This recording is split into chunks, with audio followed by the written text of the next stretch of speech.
हनुमान जी भगवान को राम जी का चरित्र बड़ा अच्छा लगता है। प्रभु चरित्र सुनिबे को रसिया। अच्छा, भगवान की कथा सुने तो उसका फल क्या होता है? तुरंत उसे बता दिया, प्रभु चरित्र सुनबे को रसिया, तो राम लखन सीता मन बसिया। हम अपने हृदय में अगर राम सीता लक्ष्मण, राम सीता को बसाना चाहें तो केवल राम कथा सुने।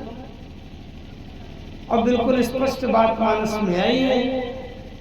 वाल्मीकि जी से जब राम जी ने पूछा था कि मैं 14 वर्ष वन में रहने के लिए आ गया हूँ और मेरे रहने लायक कोई जगह बता दो, वाल्मीकि जी ने तुरंत बता दिया, जिनके श्रवण समुद्र समान, कथा तुम्हारी सुभग सरिनाना, भरहि निरंतर होहिन पूरे, अतिन के ही तुम कहूँ गृह रूरे। और उसका प्रमाण, उसका उदाहरण बोले हनुमान जी को देख लो, प्रभु चरित्र सुनबे को रसिया, तो इसका परिणाम क्या हुआ? राम लखन सीता मन बसिया। ये उदाहरण। आइए मैं थोड़ी सी चर्चा करता हूं हमारे जीवन का उद्देश्य, वो भी मानस के प्रसंग के आधार पर थोड़ी बात करूंगा। राम जी का जब जन्म हुआ, राम जी का जन्म भी हुआ, प्रकट भी हुए और अवतार भी हुआ, ये तीनों हुए। लेकिन मैं इन तीन के भी विस्तार पर नहीं जा रहा। मैं जो कुछ कहना चाह रहा हूं, केंद्रित करना चाह रहा हूं, वहां पहुंचना। महाराज दशरथ ने गुरु जी को बुलाया, वशिष्ठ जी को, और गुरु जी से एक निवेदन किया हाथ जोड़।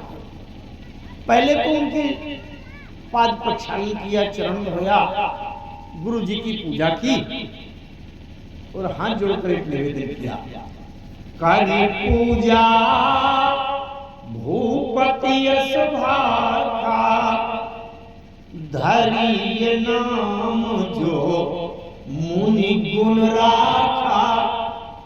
गुरु जी, निवेदन है कि आपने जो मन में सोच रखा, गुण रखा, भीतर से जो आपने सोच रखा हो, वो इन पुत्रों का नाम तो रख दीजिए। गुरु जी ने कहा, राजन इनका तो नाम होता ही नहीं, ये तो एक है, अरूपय नामा, अनाम नाम होते ही। अच्छा, बात बिल्कुल सही है। परमात्मा हर कण कण में है कि नहीं? कहा उसको कहा जहां प्रभु नाई, हरि व्यापक सर्वत्र समाना। तो इस जगह पर जो ब्रह्म है उसका क्या नाम है? नाम है कुछ क्या?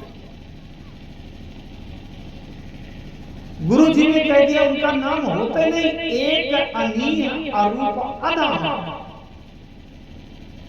दशरथ जी ने कहा बात तो सही, लेकिन दशरथ जी ने फिर एक बात कही, गुरुजी जब तक उस परमात्मा का रूप नहीं होता, जब तक वो अरूप होता है, तब तक अनाम होता है।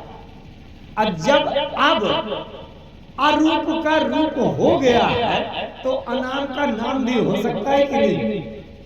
एक अनीय अरूप अनाम। जब तक रूप नहीं होता तब तक नाम नहीं होता, और जब अरूप का रूप हो गया तो अनाम का नाम भी तो हो सकता है। वशिष्ठ जी ने कहा हाँ ये बात तो है, लेकिन अब दूसरी समस्या आ गई। क्या? वशिष्ठ जी ने कहा एक तो इनके नाम होते नहीं, और अगर नाम होते हैं तो फिर 1 2 4 नाम से पूरा नहीं पड़ता, फिर थोक के थोक होते। विष्णु सहस्त्र नाम, शिव सहस्त्र नाम, गोपाल सहस्त्र नाम, है ना? तो एक तो सबसे पहले तो नाम होता ही नहीं, अगर फिर नाम हुए तो फिर 1 2 4 से काम नहीं चलता, फिर एकदम थोक के थोक। महाराज दशरथ ने फिर से निवेदन किया, गुरुजी हो सकता है इनके हजारों नाम हों, जब यहाँ हमारे आपके बीच में रहने वाले हमारे मित्र घरेलू और सदस्यों के किसी किसी के 2-3 नाम हो जाते हैं, उसी का नाम बबलू है, उसी का नाम राम किशोर है, उसी का नाम चंद्रप्रकाश है, 2-3 नाम रखवा लेते हैं। तो जो 2-4 नाम हमारे आपके बीच में साधारण मनुष्यों के हो जाते हैं, तो ये तो बड़े हैं, भगवान है, हजारों नाम भी हो सकते हैं। परंतु एक बात है, किसी व्यक्ति के भले ही 2-4 नाम, लेकिन एक नाम पक्का रजिस्टर्ड होता है, जो आधार कार्ड में लिंक होता है, वो पक्का प्रमाण। अगर वो न हो और किसी के 4-6 नाम हों और वो व्यक्ति कत्ल कर आवे, तो किसके नाम का FIR करेंगे? इसलिए एक नाम तो पक्का होता है जिसका प्रमाण है। तो दशरथ जी ने कहा, गुरुजी भले ही इनके हजारों नाम हो तो होते रहे, लेकिन एक नाम तो पक्का रजिस्टर्ड होगा जो इन्हीं का होगा, फिर और किसी का होता ही नहीं, तो वो वाला नाम बता दिया। अच्छा, तो गुरु जी ने नामकरण शुरू किया, जो आनंद सिंधु सुख राशि। अच्छा, एक बात ये भी विचार करने की बात है कि नाम क्यों अलग अलग होते हैं। हम आप लोगों में से करोड़ों अरबों खरबों मनुष्य हैं, तो लगभग मनुष्य की आकृति उतनी ही होती है, 1-2-4 इंच तक छोटा बड़ा कोई हो सकता है नहीं, लगभग उतने ऊंचाई होती है, उतने अंग लगे हैं, नाक आँख कान वही उसी जगह पर लगे। ये भी नहीं कि हमारी नाक इधर है तो किसी की पीठ में लगी हो, तो किसी की घुटने में लगी हो, उसी जगह पर उतने ही अंग। अच्छा, ये भी नहीं है कि हमारी नाक अगर 1.5 इंच की है तो किसी की 6 इंच लंबी होती है। जब सभी के अंग, सभी का रूप, शरीर उतना ही है, तो अलग अलग नाम क्यों? इसलिए कि किसी के जीवन के लक्षणों में विशेषता है, अलगाव है, भेद है, भिन्नता है। उन लक्षणों को व्यक्त करने के लिए उसका नाम कि सबसे ये भिन्नता है, ये विशेषता है, ये अलगाव, ये लक्षण विशेष है। गुरु जी ने महाराज दशरथ के ज्येष्ठ श्रेष्ठ पुत्र का नाम बताया, इसका नाम है राम। महाराज दशरथ ने राम के नाम का अर्थ पूछा, क्योंकि पहले हमारे पौराणिक काल में नाम का अर्थ पूछने की परंपरा थी। काऊ नाम कर अर्थ बखानी, मोहि सेवक यतियापन जान। अब आज के नए नए प्रचलन में भले ही निरर्थक नाम चिंटू पिंटू कर दिए जाए, अब प्रचलन के लिए क्या किया जाएगा वो कोई प्रमाण नहीं है। प्रमाण हमारे पूर्वजों के संस्कार आचरण ही प्रमाण है, शास्त्र प्रमाण है। तस्मात् शास्त्रम प्रमाणन्ते कार्याकार्य व्यवस्थित। तो नाम का अर्थ भी कुछ अपने विशेष महत्व। महाराज दशरथ ने राम के नाम का अर्थ पूछा, जो आनंद सिंधु। एक एक शब्द से चले, जो आनंद का महासागर। कितनी बातें हैं इसमें, कितने भाव हैं। राम जी के अंदर आनंद का महासागर भरा हुआ है। अगर राम जी के पास 2-3 लीटर 5 लीटर 10 लीटर आनंद होता, आपके घर में 2 लीटर दूध रखा है कि कथा से लौटकर आएंगे तो 3 मेहमान हैं, उनको चाय पिलाएंगे, और आप चले आए हैं, उधर बिल्ली पी जाए दूध, कोई लुढ़का दे, अल्लाह उधर पहुंचेंगे तो कहां बचेगा दूध? अगर 2-4 लीटर है, कोई लुढ़का दे, बिल्ली पी जाए, लुढ़का दिला दे। अच्छा, किसी के पास 10-5 हजार लीटर आनंद होता, बढ़िया टैंकर खड़ा है, और जो लोग बुराई ईर्ष्या मानते हैं वो चुपचाप रात में टैंकर की कैप खोल आएंगे, रात भर में बह जाएगा नाली में। क्या क्या बड़ी सार्थक बातें हैं। अच्छा, किसी को अपने घर के लिए सब्जी लाना है तो 2-4 किलो आलू 5 किलो ले आएगा, हो जाएगा 4 किलो। लेकिन जिसको पूरे जिले भर का भोजन भंडारा करवाना हो तो 2-4 किलो 10 किलो में काम चलेगा। राम जी को संपूर्ण सृष्टि को आनंद बांटना तो 2-4 लीटर आनंद में काम चलेगा क्या? बड़ी सार्थक बात है। अभी इससे आपको भाव निकलेंगे। अच्छा, आनंद का महासागर, अब जैसे प्रशांत महासागर, हिंद महासागर, अरब महासागर भरा है। अब कोई बुराई मानता है कि इसका मैं चुरा लाऊं तो किसी से कह दो कि हिंद महासागर का पानी चुरा लाओ, कहां लाएगा, किस में भर के लाएगा? किसी से कह दो कि प्रशांत महासागर का पानी जल भंडार चुरा के भर लो तो उसको चुराने के लिए कहां जगह? राम जी के पास आनंद का महासागर वो समाप्त हो गया। एक भाव आप ये भी देखें, अगर राम जी के पास 10-25 हजार लीटर आनंद होता और युगों युगों से लोग लाइन लगाए खड़े हैं और राम जी एक एक बूंद भी आनंद टपका रहे होते अपने भक्तों के लिए, तो हम कलयुग में जब तक लाइन में हमारा नंबर आता तब तक वहां से बात आ जाती कि भैया अब आनंद का स्टॉक खत्म है, तो हम निराश हो जाते कि नहीं? अगर राम जी के पास आनंद का भंडार खत्म हो जाए तो हम काहे के लिए हाथ जोड़े, काहे के लिए प्रणाम करें? इसलिए राम जी के पास आनंद का महासागर भरा है। ये अनादिकाल से लेकर अनंत काल तक उनके अंदर का आनंद कृपा का भी भंडार समाप्त होने वाला नहीं है। कितने युग युगांतर कल्प कल्पांतर बीत जाएं, परंतु इसी आशा के साथ हम भी हाथ जोड़े और उनसे रात दिन प्रार्थना कर रहे हैं कि जब हमारा नंबर आएगा तो एक बूंद आनंद तो टपका ही देंगे। और एक बूंद आनंद भी इतना सांद्र गाढ़ा होता है किसी करते त्रैलोक सुपासी। अच्छा, आनंद का महासागर है। फिर पूछा गया आनंद तो आत्मा का विषय है, आनंद की अनुभूति आत्मा से होती है, उसमें लक्षण परिवर्तन का नहीं होता। जीवन में एक बार आनंद आ गया तो फिर वो निरानंद नहीं हो सकता, आनंद से रहित नहीं हो सकता।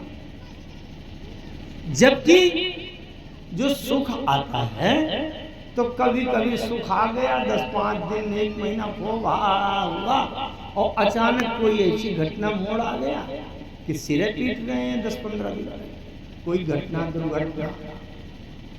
सुख का परिवर्तन तो दुख हो सकता है, पर आनंद का परिवर्तन निरानंद होते ही नहीं। तो इसलिए आनंद आत्मा का विषय है, सुख दुख शरीर का जीवन के इस जीवन में अनुभव करते। महाराज दशरथ ने पूछा, गुरुजी आपने आनंद तो बता दिया, लेकिन शरीर का सुख भी राम के पास है कि नहीं? गुरुजी ने कहा, जो आनंद सिंधु सुख राशि, आनंद के महासागर है, सुख की राशि। राशि तो आप सब लोग हम लोग सब समझते हैं, यद्यपि अब वो समय नहीं रह गया राशि वाला। राशि का मतलब जब फसल कटती थी और खलिहान में उसको ढेर लगाया जाता था, मड़ाई करके उसाई करके, तो जब अनाज का अन्न का ढेर लगता था उसको राशि कहते थे। इसका मतलब वो भी फुटकर में नहीं है, राशि बड़े ढेर को। सुख है तो ऐसे है कि ढेर सी करते त्रैलोक सुपासी। सो सुख धाम, धाम माने भंडार, सुख का भंडार है। राम यस नाम, राम ऐसा नाम है महाराज दशरथ, आपके ज्येष्ठ श्रेष्ठ पुत्र का नाम राम है, जिसमें ये महाराज दशरथ ने एक बात पूछी वशिष्ठ जी से। गुरु जी आपने आनंद का महासागर बताया, सुख की राशि बता दिया, और एक लक्षण ये भी बता दिया कि वो सुख केवल अपने लिए नहीं है, स्वीकारते त्रैलोक सुख, तीनों लोगों को मौज में कर देते। सो सुख धाम, सुख का धाम बता दिया, लेकिन आपने ये नहीं बताया कि राम के जीवन में दुख, सोच, चिंता, दैन्यता, निराशा ये कितना है। संसार में चाहे कोई कितना भी सुखी हो, लेकिन उसके जीवन में मिश्रण अवश्य होगा, अनुपात कम ज्यादा हो सकता है, लेकिन सुख के साथ दुख का मिश्रण, प्रसन्नता के साथ चिंता, जैसे हानि लाभ के साथ हानि, मान सम्मान के साथ में कहीं न कहीं आंशिक अपमान, ये सब छिपा हुआ। महाराज दशरथ ने गुरु जी से पूछा, गुरु जी आपने राम के जीवन में सुख और आनंद, शांति और परोपकारिता ये सब बता दिया अच्छे लगे, लेकिन आपने ये नहीं बताया कि राम के जीवन में दुख, चिंता, सोच, दैन्यता कितनी। गुरु जी कहते हैं, राजन संपूर्ण सृष्टि के अंदर केवल एकमात्र राम ही ऐसे हैं जिनके जीवन में सुख, आनंद, निश्चिंतता, प्रसन्नता में कोई दुख, चिंता, सोच का मिश्रण नहीं, केवल राम ही ऐसे। अच्छा, अगर हम भी अपने जीवन में सुख दुख के मिश्रण से अलग होकर केवल आनंद पाना चाहते हो तो राम से संपर्क करें। अच्छा, गुरु जी ने ये बात कही, आनंद, सुख, प्रसन्नता यही भरा है राजा। ये गुरु जी ने बात कही, लेकिन अब ध्यान से मैं थोड़ा सा इसमें परिवर्तन कर रहा हूं विचारों में, कि जिसके जीवन में आनंद और सुख, प्रसन्नता के अतिरिक्त और कुछ है ही नहीं, तो क्या यही पूर्ण सत्य है? जिस समय राम जी वन को गए और सीता जी को लेकर के गए, पंचवटी में रावण आया, साधु का वेश बना करके सीता को उठाकर ले गया, चुरा ले गया। उस समय राम जी रो रहे हैं, आंसू बहा रहे हैं, हा सीते कहाँ चली गई, ये कह करके खोज रहे हैं, ढूंढ रहे हैं।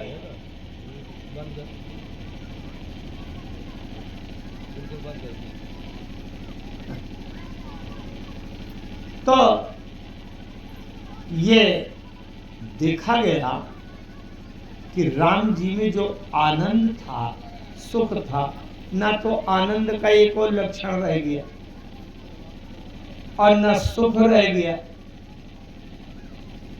राम जी रो रहे हैं, व्यक्ति कोई रोएगा क्या? जब तक किसी भी समस्या का समाधान उसके हाथ में है तब तक व्यक्ति रोता नहीं है। रोता तो तभी है जब समस्या का समाधान उसकी पहुंच सामर्थ्य से बाहर होता है। हमारे घर का कोई सदस्य बीमार हो जाए, यहाँ से लेकर कानपुर, लखनऊ, दिल्ली, मुंबई, कुछ लोग अमेरिका तक उड़ान भर के पहुंच जाएंगे, 10-20 लाख रुपया लगा देंगे, लेकिन जब सारे उपाय करने के बाद भी उसका समाधान न निकले तब व्यक्ति रोता है।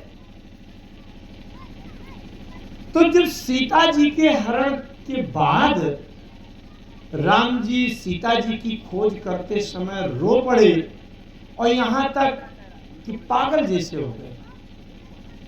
सीता जी की जानकारी जो पूछ रहे हैं, अच्छा हमारे आपके जीवन में कोई घर का सदस्य हमारी पत्नी कुंभ के मेला भीड़ में खो जाए तो हम किसी मनुष्य से पूछेंगे, मित्रों से पूछेंगे, अब किसी ज्योतिषी के पास जाएंगे, उससे कहेंगे शायद नक्षत्र भैया विचार कर पंडित जी बताओ कहाँ गई होंगी, क्या होगा।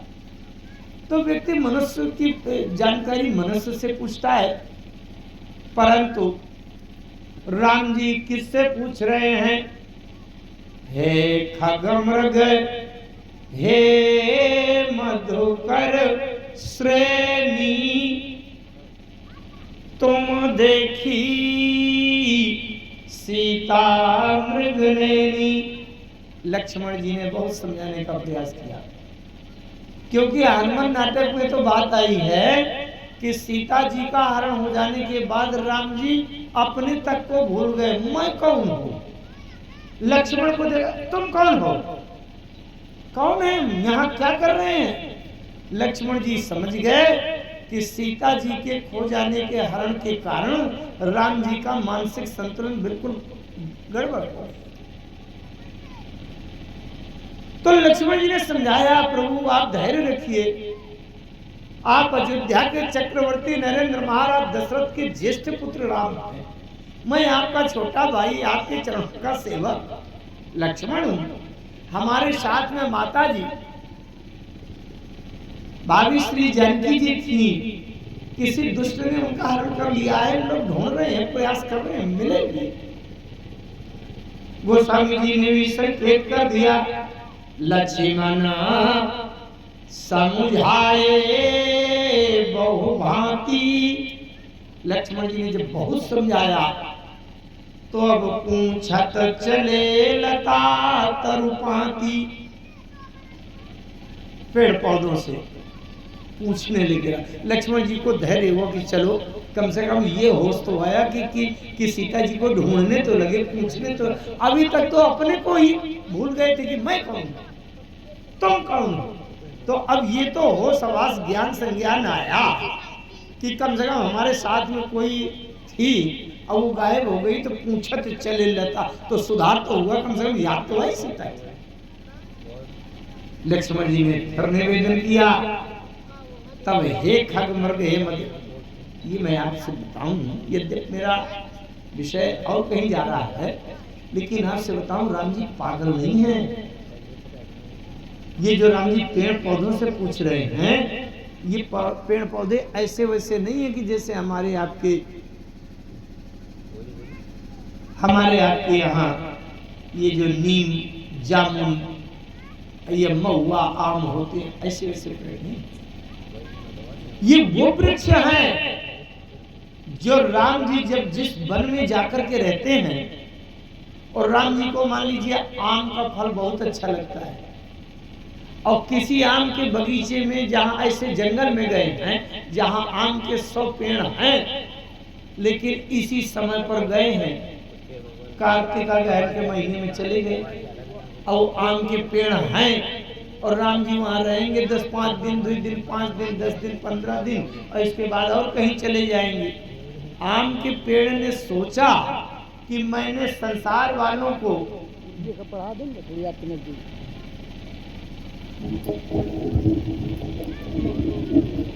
गुम्मा उस पेड़ ने सोचा कि मैंने संसार वालों को तो आम खिलाया और राम जी को आम अच्छा लगता है, ये 10 दिन बाद यहाँ से चले जाएंगे और अभी मेरे फल देने का समय नहीं है, अब मैं समय का बंधन माने बैठा रहूं तो संसार वालों को खिलाता रहूं, राम जी को खिला करके मेरे जीवन की धन्यता होनी है, और उसमें चूक जाऊं तो आम से रहा नहीं गया।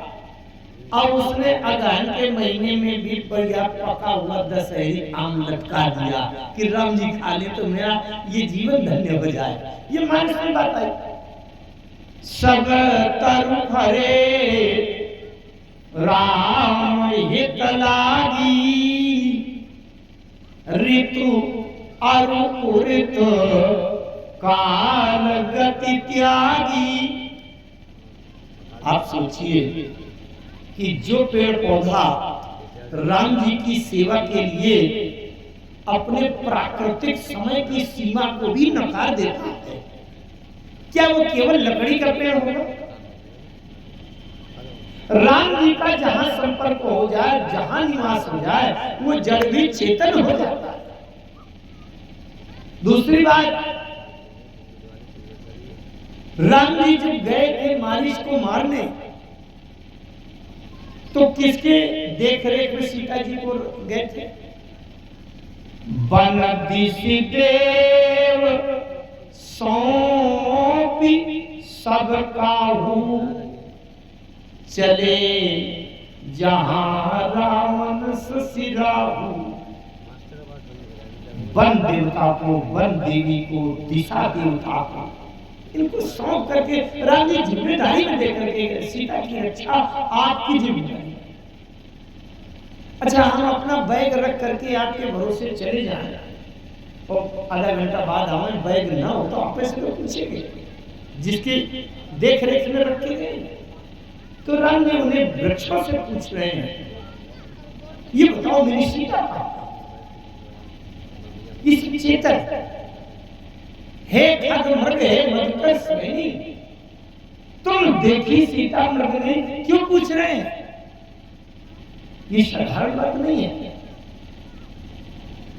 ये जितने भी खगमृग मधुकर जितने भी हैं, सब देवता थे और राम जी की सेवा के लिए ये पशु पक्षियों का वेश बना करके राम जी की सेवा की। खगमृग मधुकर तनुधारी देवा, ये देवता है, सब राम जी की सेवा कर रहे थे। राम जी से पशु पक्षी बने हुए देवताओं से पूछ रहे हैं, बताओ मेरी सीता कहाँ है? सीता माने भक्ति है जीवन में कहीं? अच्छा, तो जब राम जी रो रहे थे उस समय प्रश्न उठा कि भैया जिसके पास आनंद का महासागर भरा था, और आनंद का लक्षण होता है कि वो कभी बदलता नहीं है, एक बार आनंद मिल जाए तो निरानंद होता ही नहीं है। लेकिन राम जी के शरीर में हम स्पष्ट लक्षण देख रहे हैं, रो रहे हैं, सिर पीट रहे हैं, पागलों की तरह घूम रहे हैं।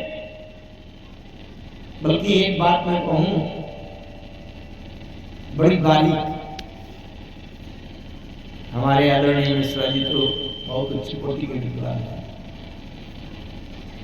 लक्ष्मण जी ने सीता जी की खोज में जब राम जी की मन स्थिति देखी कि राम जी का तो संतुलन मानसिक बिगड़ गया। यद्यपि मानस में बनपथ पर चलने में आगे राम लखन को पाछे आया है, आगे आगे राम जी लक्ष्मण जी पीछे, लेकिन जब सीता जी की खोज में चल रहे हैं, लक्ष्मण जी ने देखा कि राम जी की मानसिक स्थिति ठीक नहीं है, तो लक्ष्मण जी ने राम जी को पीछे कर दिया, वो आगे चलने लगे। बहुत ध्यान से समझिएगा, मानस में संकेत है इसका। सीता जी की खोज में जब चल रहे हैं, ज्यादा गूंज रही है, थोड़ा सा गोस्वामी जी लिखते हैं, कुंदेंदीवर सुंदरावती बनो विज्ञान धाम बहु। थोड़ी सी बारीक बात है, कठिन है। कुंदेंदीवर सुंदरावती बनो विज्ञान धाम बहु, शोभाढ्यो वर्धान्विनो श्रुतिनुतो विप्रविवृंद प्रियो, माया मानसरूपिणो रघुवरौ सद्धर्म वर्मौ हितौ, सीतान्वेषण तत्परौ पथिगतौ भक्ति प्रदौ तौ हीना। औ की मात्रा, औ की मात्रा में द्विवचन, दो लोग।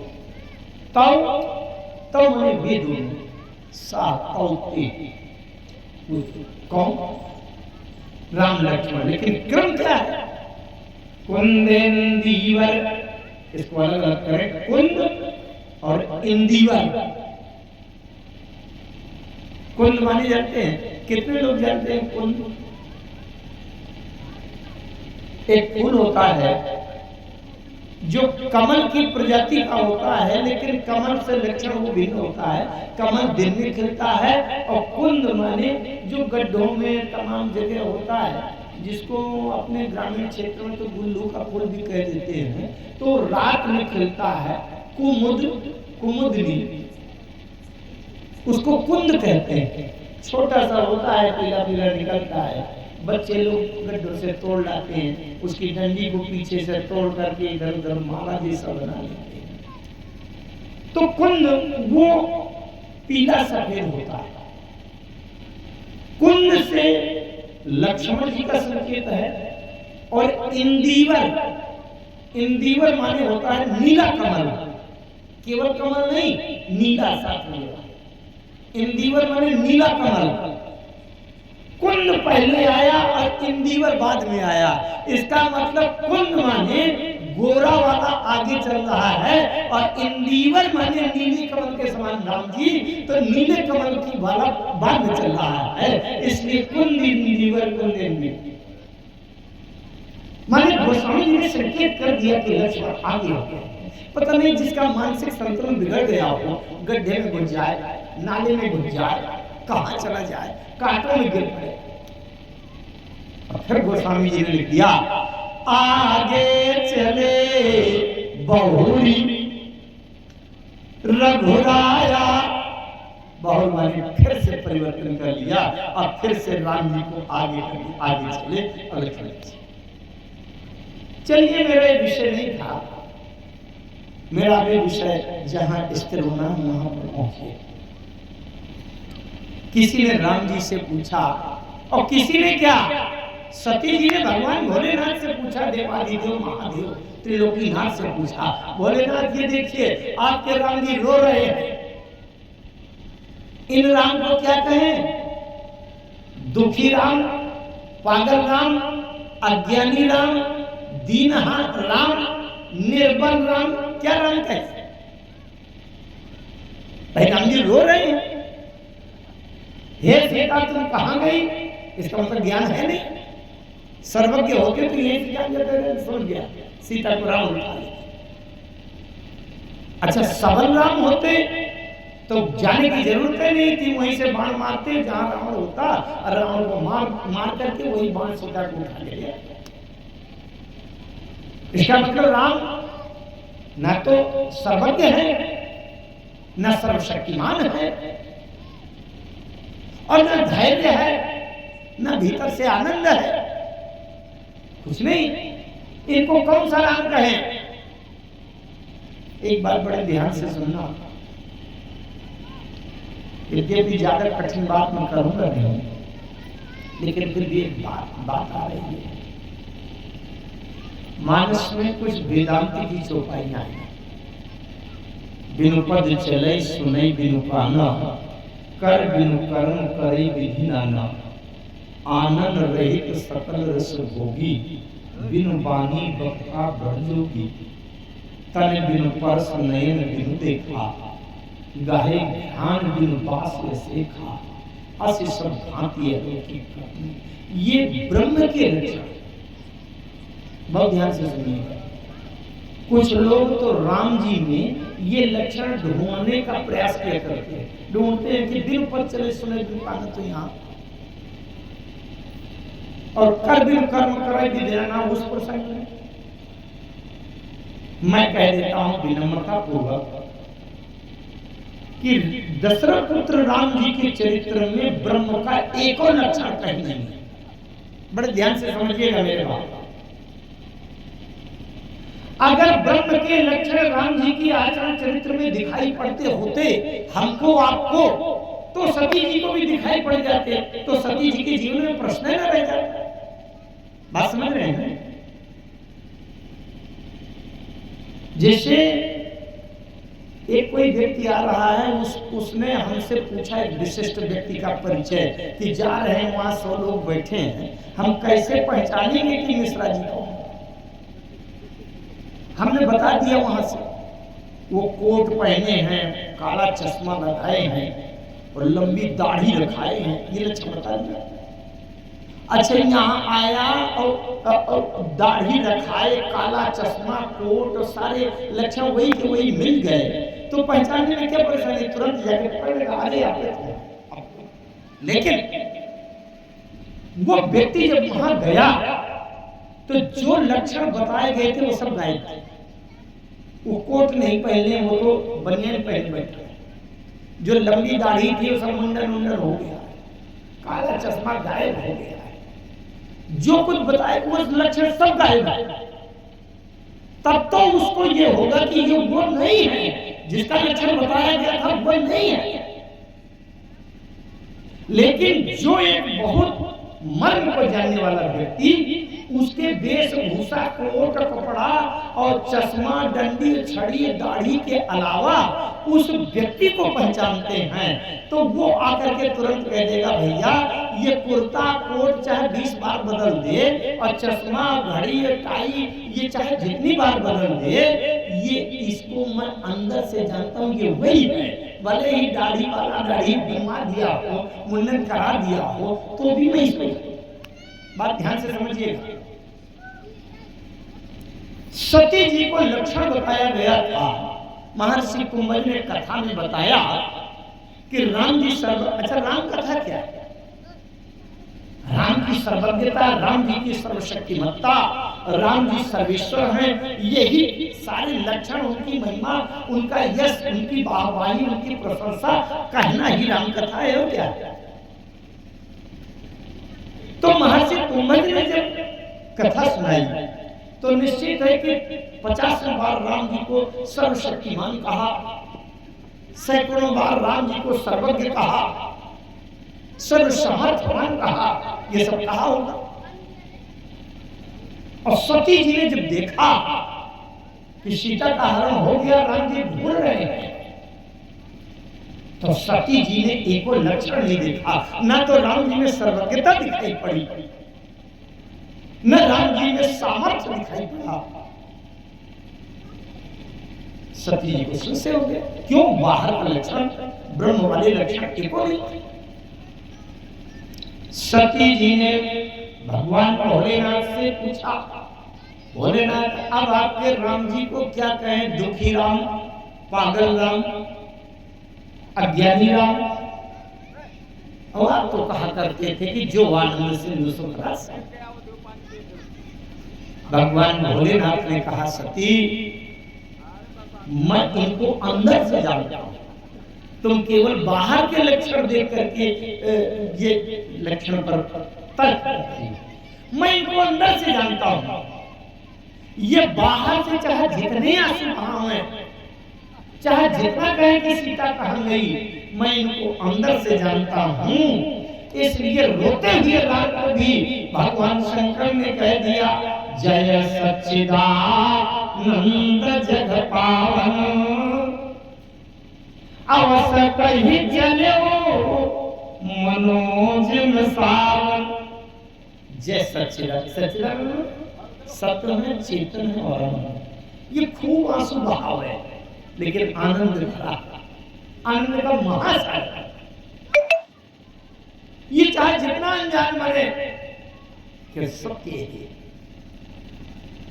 चाहे जितने अपनी अज्ञानता दिखावे, लेकिन चेतन का मूल स्रोत तो यही है।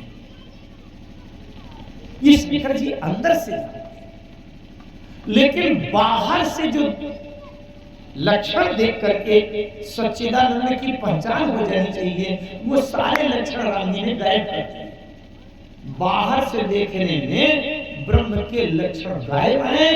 अब अंदर जो छुपे हुए ब्रह्म के लक्षण छुपे हुए हैं, उनको जानने के लिए ही कथा सुननी पड़ेगी। अरे तो आंखों से देखते सबको पकड़ लेंगे, सच्चिदानंद नहीं।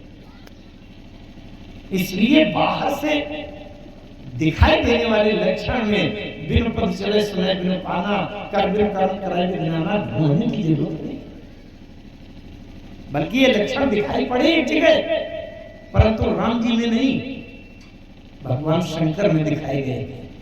शंकर जी की जब बारात जा रही थी और शंकर जी के गण आए तो किसी के पास को कर पद को बिन पद बाहु और किसी के पास आंखें आंखें नेत्र नेत्र हैं, कोई नेत्रहीन है, ये बस वही है। बिन पद चले सुने बिन पाना कर बिन कर्म कराए बिन जाना आनंद रहित सक, क्योंकि वो ब्रह्म दर्शन है। भगवान शंकर सदैव ब्रह्म ही ब्रह्म है, लेकिन राम जी अंदर से ब्रह्म होते हुए भी यहाँ बाहर से दिखने में केवल मनुष्य भी है। इसलिए ब्रह्म का लक्षण राम जी में बाहर के आचरण चरित्र से दिखाई नहीं पड़ेगा। अरे तो प्रश्न ही न उठता, संशय न होता और सती जी पार्वती जी प्रश्न न रखती तो ये कथा बनती ही नहीं, क्योंकि उसमें से हुआ। इसलिए मैं आइए जो बात कहने का प्रयास कर रहा था कि जब राम जी रो रहे थे, किसी ने जाकर के पूछा आप रो रहे हैं, आप तो आनंद सागर आनंद सिंधु है ना। गुरु जी ने कहा था वशिष्ठ जी ने कि जो आनंद सिंधु सुखरासा। ध्यान से समझिएगा, राम जी मानो ये दिखा रहे हैं कि जब मैं आनंद सिंधु राम, जिसके अंदर आनंद का महासागर भरा है, वो राम भक्ति की सीता दूर हो जाने पर रो पड़ता है। तो संसार के लोगों अगर भक्ति के बिना संसार का धन वैभव संपत्ति भी ढेर कर लो तो भक्ति के बिना तुम्हारा रोना कभी भी बंद नहीं होगा। अगर जीवन में अंदर से सुख शांति संतुष्टि आनंदानुभूति करना है तो भक्ति की सीता की खोज करो, बिना भक्ति के विश्राम मिलते नहीं। इस जीवन का अंतिम लक्षण, अंतिम प्राप्त अंतिम लक्ष्य है भक्ति। भक्ति अंतिम लक्ष्य। गोस्वामी जी कह रहे हैं साधु समाज न जाकर लेखा, राम भगत मोहजा सुन रेखा, जाय जियत जग सो मही भारू, जननी जौवन बिटप कुठारू। तो साधु समाज में जाकर लेखा राम भगत मोहजा सुन। जिसके जीवन में राम की भक्ति नहीं है, भगवान शंकर ने तो नियम बना दिया कि जिसके हृदय में राम की भक्ति नहीं है वो जीवत सव समान तेई प्राणी। वो जीवित सव माने मुर्दा। मुर्दा दो प्रकार के होते हैं। मुर्दा दो प्रकार के होते हैं। एक मुर्दा तो सब लोग जान जाते हैं, ये मुर्दा होता है। क्यों? न बोले, न हिले, न डुले, न खाए, न पिए, नाड़ी देखा नहीं चल रही, डॉक्टर ने स्टेथोस्कोप लगाया नहीं सुनाई पड़ा, वो मुर्दा तो सब लोग जानते हैं। रामायण में एक और मुर्दा बताया गया है जो खूब खाए रबड़ी मलाई हलवा, अब खूब हंसे खिलखिलाए, यहाँ से दिल्ली, दिल्ली से बम्बई, बम्बई से अमेरिका, उड़े जाए आवे, खूब काम करे, लेकिन वो भी मुर्दा है। कैसे? कि जेना हारी भागती हृदय नहीं आनी, तो जीवत सब समानती प्राणी। जिंदा रहते हुए भी जिंदा मुर्दा है। इसका मतलब दो मुर्दा होते हैं, मरा हुआ मुर्दा और जिंदा मुर्दा। मरा हुआ मुर्दा तो सब लोग जान जाते हैं और कह देते हैं ले चलो जल्दी करो 2 घंटा में राख। लेकिन एक जिंदा मुर्दा है जो मानस बताती है, जिनके हृदय में राम जी की भक्ति का लक्षण नहीं है, वो जिंदा रहते हुए भी मुर्दा के समाने के लिए शरीर होता, उसके जीवन का कोई उद्देश्य नहीं है।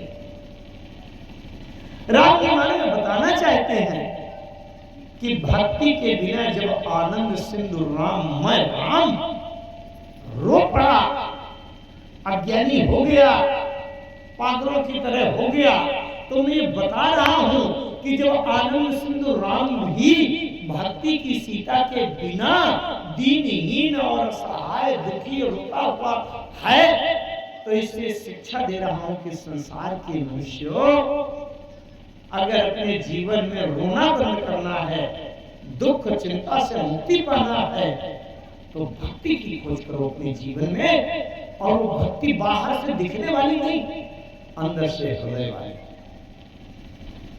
क्योंकि अरण्यकांड में 2 नारी पात्र हैं, 2 नारी पात्र हैं, दोनों के नाम के अक्षर एक ही राशि के, एक का नाम है सूपनखा और एक का नाम है सबरी। गोसा शीशु सतविघन चित्र है कुंभ रसी। अब दोनों सुंदर हैं, लेकिन अंतर एक है, एक बाहर से सुंदर है और एक हृदय की भावना से सुंदर है। और दोनों का प्रयास है कि राम जी से संबंध जुड़ जाए, लेकिन राम जी संबंध किससे स्वीकार करते हैं? राम जी पंचवटी में रह रहे हैं, सूपन खा गई और जैसे राम को देखा, राम को देखकर उसने अपना रूप सुंदर बनाया, रुचिर रूप धारी प्रभु पहि जाई। रुचिर रूप धारी, ध्यान से समझिएगा, जहां धारी शब्द आ जाए वहां वो असली नहीं होता। जो पहले से ही सुंदर है उसको सुंदरता धारने की क्या जरूरत है ना? जैसे हनुमान जी पहली बार राम जी के पास गए, कैसे गए? विप्र रूप धारी कपिता गयो। विप्र का रूप धरा है ना इन्होंने, इसका मतलब ये विप्र है नहीं। अगर विप्र होते तो रूप धरना ना पड़ता। बात समझ रहे? हमारे आपके घरों में बच्चे खेलते हैं और एक ने बंदर का मुखौटा लगा लिया, एक ने शेर का लगा लिया और एक भालू बन गया, रूप धर लिया। वो खेलते हैं, कोई बंदर कोई भालू। तो इसका मतलब जब बच्चों ने रूप धरा है, इसका मतलब ये शेर चीता नहीं है, भालू नहीं है, बंदर नहीं है। और नहीं असली वाला होता, जंगल से निकलो और शेर आ जाए तो उसको रूप धरने की जरूरत नहीं है, उससे कहते दहाड़ेगा और झपट देगा। जहां धरा हुआ है इसका मतलब वो है नहीं। हनुमान जी ने विप्र रूप धारी करके पहले धर लिया, इसका मतलब विप्र है नहीं। अगर विप्र होते तो रूप न धरना पड़ता। बस समझ रहे? तो सूर्पनखा ने क्या किया कि रुचिर रूप धारी, रुचिर माने सुंदर, आकर्षक, मनमोहक। रुचिर माने सुंदर, जिसको देख करके रुचि वह है, रुचि। रुचिर रूप धारी, अगर ये भीतर से असली की रुचि होती तो इसको रूप धरना। अच्छा, राम जी कभी धरते हैं क्या रूप सुंदर? देखें आप, राम जी की सुंदरता का जब भी वर्णन करने का कोई कभी साहस प्रयास करता है गोस्वामी जी जब भी राम जी के सौंदर्य का वर्णन करते हैं तो गोस्वामी जी कहते हैं कि राम जी बहुत सुंदर है। किसी ने पूछा कितने सुंदर है, राम जी कितने सुंदर है? तो गोस्वामी जी बताते हैं सुंदरता की नाप करते हैं। अच्छा, सुंदरता की नाप कहां से होती है? भाई अगर किसी से कहा जाए कि ये मशीन उठाओ और आपने कहा ये बहुत वजनदार है, कितनी वजनदार है? तो आपने वजन भार नापने में किलो का प्रयोग किया है, 20 किलो उठाया है, 40 किलो उठाया है, तो आप उठा के देंगे 30 किलो है। इसका मतलब किलो जानते हैं और किलो को आपने नापा है तो 30 किलो से 30 गुना वजन, ऐसा कह देंगे। गोस्वामी जी से पूछा गया कि राम जी कितने सुंदर है, राम जी कितने सुंदर हैं? तो गोस्वामी जी ने पूछा कि सुंदरता की नाप तोल में कुछ जानते हो कि सुंदरता की नाप तोल कितनी होती है? आपने सुंदरता के उसमें सबसे ज्यादा अनुभव किसका किया? तो किसी ने संसार वाले ने बताया कि भैया सुंदरता की दृष्टि से अगर देखा जाए तो आज तक हमने कामदेव को ही सुंदर माना है और सबने स्वीकार किया कि कामदेव इस सृष्टि में दैहिक रचना में सबसे सुंदर है। तो गोस्वामी जी ने तुरंत कह दिया कि अगर कामदेव की सुंदरता को जानते हो तो अंग अंग पर वारी अकोटि कोटि सतकाम। अगर काम की सुंदरता को आप जानते हो या मानते हो तो राम जी के एक एक अंग अंग में 100 करोड़ कामदेव न्यौछावर करके फेंके जा सकते हैं। राम जी इतने सुंदर। लाजहि तन शोभा निरखी कोटि कोटि सतकाम। अच्छा, तो कभी तो राम जी को अयोध्या जी में देखा गया। महाराज दशरथ के पुत्र हैं, राजा के राजकुमार हैं, तो बड़े सुंदर वस्त्र और आभूषण पहने होंगे, इसलिए सुंदरता बढ़ गई होगी, सोच लिया। और कभी तो जनकपुर में राम जी के सौंदर्य को देखा गया। लोगों ने सोचा ये ससुराल का मामला है। जब व्यक्ति ससुराल जाता है तो वैसे पूरी शक्ति लगाकर एकदम सुंदर बन करके जाता है, वस्त्र आभूषण सब, तो इसलिए सुंदरता बढ़ गई हो। यहाँ की सुंदरता अगर इतनी ज्यादा है तो हम नहीं मानते। राजा महाराजा के पुत्र हैं, हीरे जवाहरात सोने मणिमाणिक वैदूर्य और रेशमी कोसे वस्त्र आदि से सुंदरता बना लिया। इसलिए राम जी जब बनपथ पर जा रहे थे, बनपथ पर जा रहे थे जहां राजायसी वस्त्रों का आभूषणों का सबका त्याग था, यह शर्त लगा दी थी कैकेयी जी ने कि तापस वेश विशेष उदासी। तपस्वियों का वेश बना करके, तपस्वियों का वेश बना करके जो जा रहे हैं, वन पथ पर किसी गांव के किनारे से निकले। हमारे अपने चित्रकूट क्षेत्र में तो वहां किसी गांव के जब निकट से निकले और गांव की महिलाएं आ गईं और उन्होंने राम जी को देखा। सीता जी से कुछ पूछने की इच्छा हुई तो राम जी को देखकर वो ग्रामीण महिलाएं बोल पड़ी, क्या कि ये कोटि मनोज न जावनि हारे। वहां तो रेशमी वस्त्र सोने चांदी के आभूषण तो नहीं। कोटि मनोज लजावनि हारे कहु सुमुखी को आहि तुम्हारी। अगर ऐश्वर्य की साज सज्जा से राम जी की सुंदरता टिकी होती तो आज तो खुले बदन लंगोटी लगाए ऋषि मुनियों की तरह बालों की जटा लपेट लिया है, बहुत प्रात बट क्षीर मंगावा, बड़ा वट के वृक्ष का दूध से लगाकर चिपका लिया जटा, सुंदरता कहां है? लेकिन उनमें सौंदर्य है, बनावटी सुंदरता नहीं, बाहर से लादी गई सुंदरता नहीं, धारे हुए रूप की सुंदरता नहीं है। राम जी तो अंदर से, और यही नहीं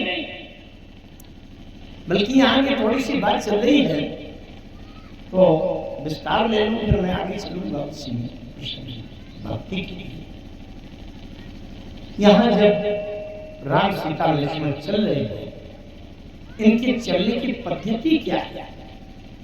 आगे राम लखन पुनि पाछे, तापस सुरेश विराजत काछे। आगे राम, आगे कौन? राम, और पाछे कौन? लखन बन पाछे। लखन है पाछे, बड़े ध्यान से समझिएगा। लखन किसके पाछे? राम। बहुत सही। लक्ष्मण जी के जीवन का उद्देश्य राम का अनुगामी होना, राम के पीछे। अगली चौपाई में एक समस्या आ गई। ओ भाई के बीच, अब दोनों के बीच में एक जबरदस्त, जैसे आप ट्रेन के उसके खिड़की में बुकिंग वाली में टिकट लेने के लिए खड़े हैं, लाइन लगाए, एक बहुत जबरदस्त गुंडा आ गया जिनका नाम वो देख करके सब लोग घबरा जाते हैं, जबरदस्ती घुस गया आपके आगे। आप क्या करेंगे? भैया है, और छोटा मोटा दुबला पतला कोई होगा, आप भी झटका देंगे, हम लोग आधे एक घंटे से खड़े। तो ओ भाई बीच सिया सो भाई कैसी, ब्रह्म जीव बिच माया जैसी। राम जी ब्रह्म, लक्ष्मण जी जीव। जीव का उद्देश्य है ब्रह्म के पीछे चलना, लेकिन न चाहते हुए भी उभय बीच से सोहे कैसी, ब्रह्म जीव बीच में। ब्रह्म और जीव के बीच में जैसे माया आ जाती। अब लक्ष्मण जी जब चलते हैं वन पर तो कहते हैं राम जी के चरणों में, प्रत्येक चरण में 24-24 चरण चिन्ह है। सीता जी के चरणों में भी 24-24 चरण चिन्ह है, लेकिन सीता जी के चरण चिन्ह और राम जी के चरण चिन्ह में दाएं और बाएं का क्रम है उल्टा, बेउत्क्रम। राम जी के दाहिने चरण में जो चिन्ह है वो सीता जी के बाएं में है, जो राम जी के बाएं में है वो सीता जी के दाएं है। इसीलिए जब अशोक वाटिका में सीता जी बैठी थी और पद्मासन लगाए थे, पद्मासन में ये तलवा उठा करके ऊपर कर लिया जाता है ऐसे, तो जो दाहिने पैर का तलवा है वो बाईं तरफ आ गया, जो बाएं पैर का तलवा है वो दाहिनी तरफ आ गया। तो जो दाएं बाएं का क्रम भी उल्टा था वो भी एकदम सीधा हो गया। तो गोस्वामी जी ने लिख दिया कि निज पद नयन दिए, नेत्र नजर तो अपने चरणों में है, निज पद नयन दिए, मन राम पद कमल लीन। लेकिन मन राम जी के चरणों, राम जी के चरणों की जो चिन्ह बनते हैं पगडंडी में चलने पर, सीता जी उनके पीछे हो गई, लक्ष्मण सबसे पीछे हो गए। सीता जी जब चलती हैं तो उनको बड़ी चिंता है कि राम जी के चरणों के चिन्ह कहीं मेरे पैर रखने में ऐसा न हो कि कहीं मिट जाए। तो प्रभु पद रेख बीच बिच सीता, धरती चरण मग चलती सभीता। बड़ी चिंता है, घबराहट के कहीं धोखे में भी राम जी के चरणों के चिन्ह के ऊपर मेरा पैर न चला जाए। अच्छा, लक्ष्मण जी के लिए समस्या और बढ़ गई। एक व्यक्ति के चलने की पगडंडी है, उसमें राम जी के 2 चरण और फिर सीता जी के 2 चरण, 4 चरण चिन्ह बचाना है, तब तो बड़ा कठिन होगा, कहीं ना कहीं पैर पड़ ही जाएगा। लक्ष्मण जी ने क्या कर लिया, किसी राम पद अंक भराए, लखन चलहि मग दाहिन लाए। रास्ते को अपने से दाहिने कर दिया, मग दाहिन लाए। रास्ते को जब अपने से दाहिने कर दिया तो स्वयं बाएं चलने लगे। एक तो हल्का भाव कि वैसे भी ट्रैफिक का नियम है कि सड़क में, रोड में बाएं चलो ताकि एक्सीडेंट ना हो, दुर्घटना ना हो। दूसरी बात, किसी वस्तु को, स्थान को अपने दाहिने करके आप लगातार चलें तो उसकी परिक्रमा पूरी हो जाती है। हनुमान जी सरकार को दाहिने कर दीजिए और चलते जाइए तो हनुमान जी की परिक्रमा पूरी हो जाएगी। लक्ष्मण जी ने मार्ग को, मग को दाहिने कर दिया, चलते गए, जिससे राम सीता के चरण चिन्ह की परिक्रमा पूरी हुई।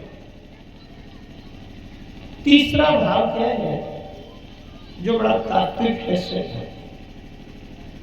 अगर कोई व्यक्ति आगे खड़ा है, आप पीछे हैं और बीच में एक व्यक्ति आ गया, जबरदस्ती घुस गया, अगर आप सीधी रेखा में रहेंगे तो आपको सबसे आगे वाला व्यक्ति फिर दिखाई नहीं पड़ेगा, बीचे वाले दिखाई पड़ेगा, आगे वाला झक जाएगा। लक्ष्मण जी ने सोचा कि संसार के इस जीवन पथ में अगर चलना है तो मेरे चलने का केंद्र है ब्रह्म राम। लेकिन जब संसार में शरीर धारण किया तो ब्रह्म के बीच में, मेरे बीच में माया आ गई, सृष्टि की रचना माया आ गई। अगर मैं बिल्कुल सीधे में रहूंगा तो केवल माया भर दिखाई पड़ेगी और ब्रह्म बिल्कुल छिप जाएगा। इसलिए लक्ष्मण जी ने एक पद्धति निकाल ली कि थोड़ा तिरछा हो गए, हम माया को हटा नहीं पाएंगे, माया को नकार नहीं पाएंगे, माया भी रहेगी, लेकिन थोड़ा सा तिरछा कर लेंगे तो एक किनारे से तिरछी दृष्टि से ब्रह्म दिखाई पड़ेगा और ब्रह्म को देखते हुए अगर चलेंगे तो हमारे जीवन में भटकाव नहीं होगा। इस वन पथ पर चलते हुए तो गांव से जब निकले तो गांव की तमाम ग्रामीण महिलाओं ने देखा तो बड़ी सुंदर राजकुमारी हैं, उनके साथ में बड़े सुंदर पुरुष हैं, युवक हैं, तो तमाम महिलाएं आ गई। महिलाओं में एक विशेष बात होती है, एक देवी अगर कुछ पता पा जाए तो अपने पड़ोस में 10-15 को तुरंत लिवा लेगी, अरे देखो देखो देखो कितना अच्छा तमाशा है, कितनी अच्छी दुकान आई है, कितने अच्छे लोग आए। कुछ ग्रामीण महिलाएं आ गई और सीता जी से पूछने लगी, राजकुमारी विनय हम करही, तिय सुभाए कछु पूछत डरही। तिय सुभाए, स्त्री का स्वभाव होता है कि बिना पूछे चैन नहीं पड़ती। ट्रेन में जा रही है, अगर 10-20 मिनट भी अगर बगल बैठ जाए तो सब एक दूसरे का पता कर लेती हैं कि देवरानी जेठानी कौन, लड़ाके नैना में कितनी है, कौन क्या करती है, कितने बच्चे हैं, और सब पता होता है। हम लोग तो 10 घंटा भी चले जाए तो कुछ पता ही नहीं किसको कहाँ जाना है, किसको कहाँ करना है। वो कहती है तिय सुभाए, स्त्रियों का स्वभाव है बिना पूछे चल नहीं पड़ती, पूछना चाहते हैं लेकिन डर लग रहा है। क्यों? इसलिए कि पता नहीं आप बहुत बड़े नगर शहर पढ़ी लिखी होशियार हैं और हमसे बोलते बने न बने, शब्द कुछ कहते बने न बने, तो डर लग रहा है। लेकिन स्वामी अभिनय क्षमा भी हमारी और बिना मानव जानी गंवारी। गंवारी मैंने हम लोग गांव की रहने वाली है देवी, पता नहीं आपको किन शब्दों से बोला जाता हो, तो उसका हमको पता नहीं है, लेकिन हम कुछ पूछ रहे हैं। मैं एक विशेष बात यहाँ पर कहना चाहूंगा, जितने बुद्धिमान पढ़े लिखे लोग बैठे हैं वो जरा ध्यान दें। मैं तो ये कह रहा हूँ दावे के साथ, उन अपने को गंवारी कहने वाली अशिक्षित गांव की महिलाओं ने जो बात कही है वो आज तक के साहित्य जगत में आज तक कोई कभी कह नहीं पाया जो उन्होंने बात कही। बात जरा ध्यान से समझिएगा। अगर किसी के रूप के सौंदर्य की प्रशंसा करनी हो तो आज तक का साहित्य कभी यही कह पाया है कि चंद्रमा की तरह का तुम्हारा मुखमंडल दिखाई है ना, तोते की चोंच की तरह नाक सुंदर दिख रही, कमल की तरह आंखें दिख रही है, शंख की तरह गला दिख रहा है, यही तो कहेगा व्यक्ति। लेकिन ग्रामीण महिलाओं ने ऐसी बात कही कि आज तक के साहित्य जगत में कोई विद्वान से श्रेष्ठतम विद्वान कभी आज तक वो बात नहीं कह पाया जो ग्रामीण महिलाओं ने। क्या कि राजकुंवर दो सहज सलोने, ग्रामीण महिलाओं ने कहा, देवी आज तक हम सोचा करती थी कि नीलम मणि में जो नीली चमक आई है वो कहां से आ गई, और सोना जो पीले रंग का इतना सुंदर चमकता है उसमें पीली चमक कहां से आ गई। दूसरा कोई कहता तो यही कहता कि नीली मणि की तरह ये आगे वाला राजकुमार है और सोने की तरह ये दूसरा वाला कुमार है। सोने की तरह कहता, नीलम मणि की तरह कहता, नील कमल की तरह कहता, नील सरोवर नील मणि नील नीलधर श्याम, ये कहा अन्य। लेकिन आज ये ग्रामीण महिलाएं कह रही हैं कि अभी तक हम सोचते थे कि नीलम मणि में इतनी सुंदर नीली चमक कहां से आ गई है और सोने में पीली कांति कहां से मिली है, लेकिन आज हमको पता चल गया कि आगे वाले कुमार ने थोड़ी सी अपने शरीर की नीली कांति दे दी है तो नीलम मणि चमकने लगी, और ये पीछे वाले गोरे कुमार ने अपने से थोड़ा सा चमक सोने को दे दिया है तो सोना भी चमचमाने लगा है। तो राजकुंवर दो सहज सलोने इन्ह दिलही दुति मरकत सोने, यहाँ पर शब्द राजकुंवर दो सहज, सहज माने इनको सुंदरता बनाने की जरूरत नहीं है, लंगोटी लगाए हैं, बालों का जूट बना लिया है। सहज, सहज शब्द का अर्थ होता है सह माने साथ, जमने जन्म, जो जन्म के साथ है जो लक्षण मिल जाए, सुंदरता मिल जाए, वो सहज होता है। इन तेलही दुति मरकत सोने कोटि मनोज लजावनी हारे।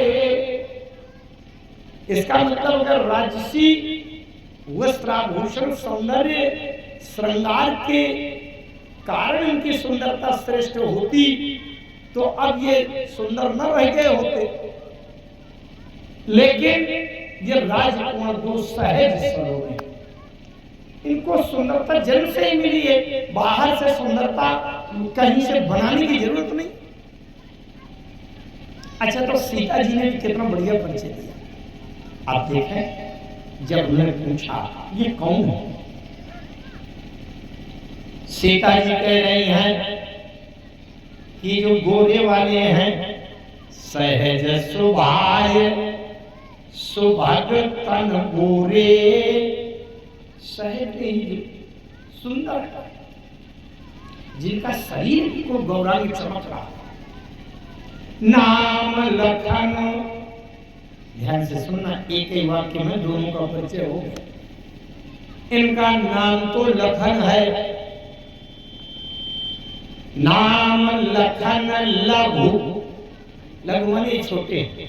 अच्छा, दो व्यक्ति खड़े हों और एक को कह दिया जाए ये छोटा है, तो बिना बताए दूसरा वाला बड़ा हो गया कि नहीं? समझ रहे कि नहीं? ये तो छोटा है, ये छोटा है तो दूसरा बड़ा हो गया। ये जो गोरा वाला है, सहज स्वभाव सौभाग्य तन गोरे, नाम लखन, इसका लखन तो नाम। अल्लाह घुमाने ये छोटा है, तो जब गोरा वाला छोटा है तो सांवला वाला बड़ा अपने आप हो गया।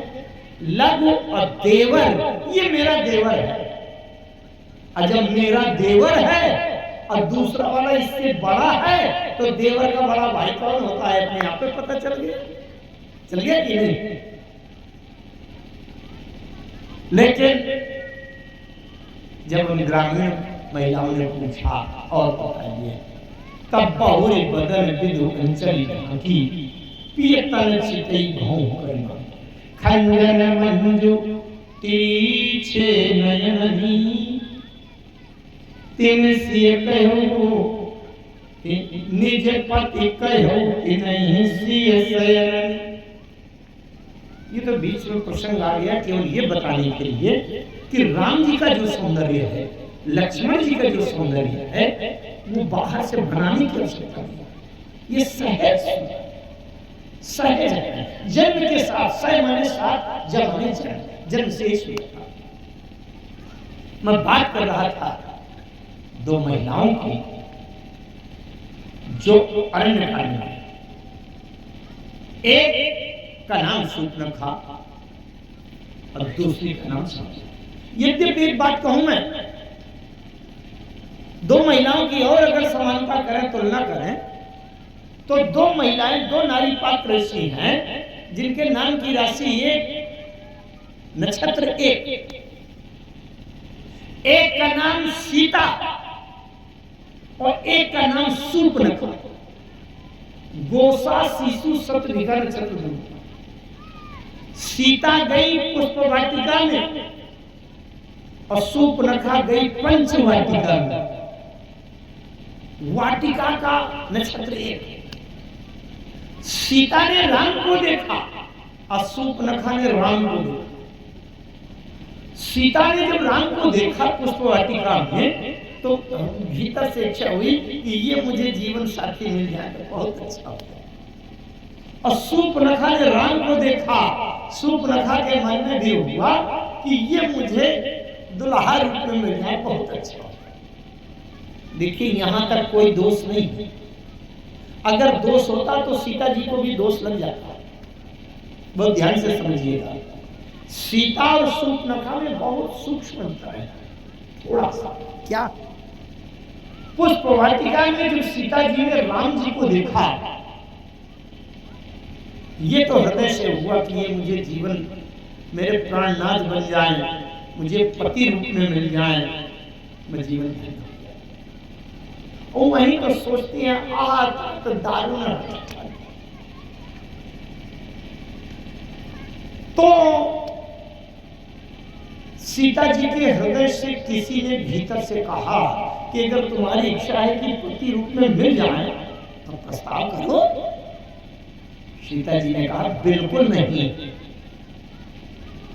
फिर अपन पहु पितु बस जाने, इच्छा तो है कि मुझे पति रूप में मिल जाए, लेकिन सर्वाधिकार मेरे पिताजी को, संरक्षक को, मेरे अभिभावक को है। वो निर्णय उन्हीं का होगा, वो मुझे जहां भेज देंगे मैं वहीं चली जाऊंगी। हृदय की इच्छा होते हुए भी स्वतंत्र रूप से एक कदम भी मैं आगे नहीं बढ़ा सकती, एक शब्द भी स्वतंत्र रूप से मैं कोई प्रस्ताव नहीं कर सकती। जो इच्छा होते हुए भी स्वतंत्र रूप से कोई इधर से प्रयास प्रस्ताव ना करे, अपने कुल वंश, अभिभावक, संरक्षक, माता पिता की मर्यादा प्रतिष्ठा को स्वीकार करते हुए सर्व पूरा निर्णय अपने अभिभावक को सौंप दे, वही सीता बहुत स्वतंत्र होकर के अपने लिए दुल्हा ढूंढने के लिए प्रस्ताव कर दे, वही शूर्पणखा आज के वातावरण में ये दोष बहुत जोरदार आ रहा है। बेटियों को उच्च शिक्षा दिलाने के लिए जो बाहर जब हम लोग भेजते हैं तो 2-4 साल अगर बाहर रहती हैं तो वहां से मैसेज आ जाता है कि हमारा निर्णय हो चुका है, हम विवाह करने जा रहे हैं, आपकी इच्छा हो तो आशीर्वाद देने के लिए आ जाइए, और नहीं हम तो जा ही रहे। इसका मतलब ज्यादातर आज के समय में शूर्पणखा के पीछे चलने वाली हमारी जो ये नई पीढ़ी है उस शूर्पणखा के लक्षणों की तरफ जा रही है। ये जबकि राम कथा क्यों सुनी जाती है? अच्छा, मैं पुरुष वर्ग की भी थोड़ी सी बात कर रहा हूं, फिर जो बात अधूरी रहेगी उसको कल की सभा में करेंगे। 2 विशिष्ट पात्र हैं जिनके बीच की पूरी कहानी है। एक का नाम राम और एक का नाम रावण। दोनों की एक है राशि, त्रिपुरारी चित्रा नक्षत्र तुला राशि, और एक केवल काम है, एक आचरण व्यवहार करने से राम राम बन गए और वही काम न करने वाला जो है वो रावण बन गया। अब वो व्यवहार इस जीवन में सबसे सरल है, उससे सरल कोई काम नहीं होता। जैसे प्रातःकाल सवेरे सवेरे आपकी नींद खुले तो जिसको जिस चीज की ज्यादा आवश्यकता होती है, आदत है, किसी को चाय पीने की आदत है, जहां आंख खुलेगी जल्दी चाय लाओ। राम जी जब जागते थे तो चाय नहीं मांगते थे, क्या करते थे? प्रातःकाल उठ गए रघुनाथा और मातु पिता गुरु नाम ही माथा।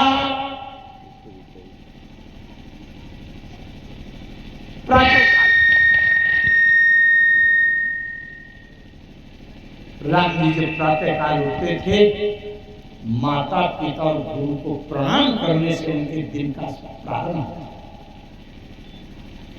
अच्छा, एक बात मैं कहूं बहुत सरल, नीचे से सिर ऊपर उठाना हो तो गर्दन में थोड़ा जोर लगाना पड़ेगा, बल लगाना पड़ेगा, और नावहीं लुढ़काने में क्या करना है?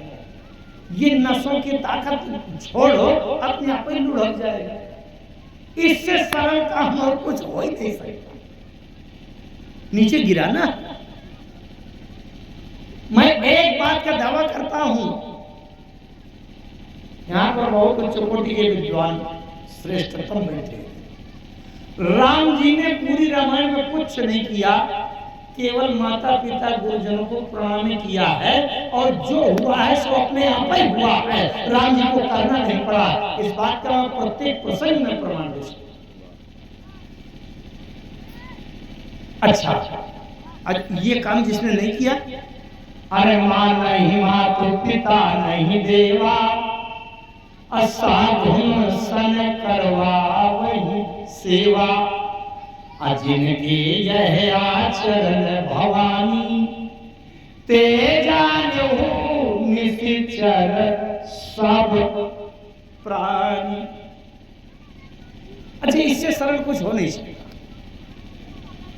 मैं निवेदन किया करता हूं, राम कथा सुनने का सही लाभ क्या है?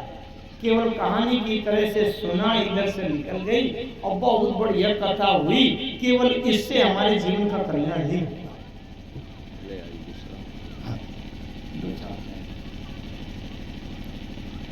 अगर हम राम बनना चाहते हैं, सरलतम बात मैं कहूं, अब बड़ी विनम्रता पूर्वक कहूं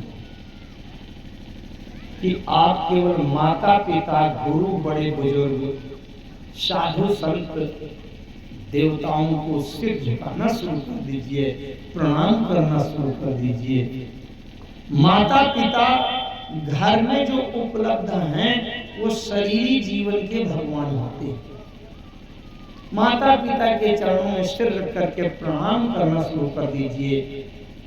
और मैं दावे से कहता हूँ छाती ठोककर, अगर सच्चे हृदय से प्रणाम करते हैं, एक दिन आपको ये लगेगा कि हम राम जी के पीछे खड़े। रावण क्या है? अरे मां नहीं मातु पिता नहीं देवा, साधुन सन करवा वही सेवा। जितने भी रामायण है, संस्कृत रामायण है, पुराण है, जहां जहां रामचरित का वर्णन है,